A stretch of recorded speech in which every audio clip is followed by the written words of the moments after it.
Ahmedabad crime બ્રાન્ચે 2 કરોડની કિંમતના whale માછલીની વોમિટના જથ્થા સાથે આરોપીને ઝડપી પાડ્યો।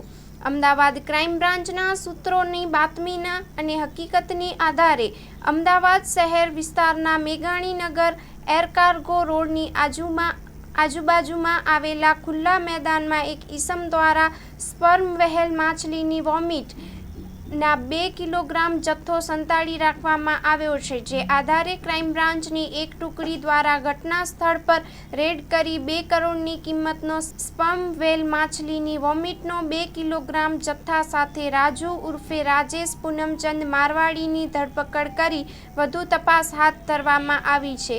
પકડાયેલો આરોપી રાજેશ પૂનમચંદ મારવાડી હાલ અમદાવાદ શહેરના ગુજરાત હાઉસિંગ બોર્ડ કલાપીનગર મેઘાણીનગર ખાતે રહે છે, જે મૂળ બિકાનેર રાજસ્થાનનો વતની છે।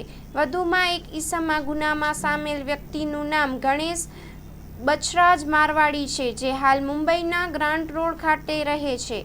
આ જે ઈસમ છે તેને એમ્બરગ્રીસનો જથ્થો પકડાયેલા આરોપી રાજુ ઉર્ફે રાજેશ પૂનમચંદ મારવાડીને અમદાવાદ ખાતે મોકલ્યો હતો। તેને પકડવા ચક્રો ગતિમાન કર્યા। Story report by Vikramsinh Zala, Ahmedabad.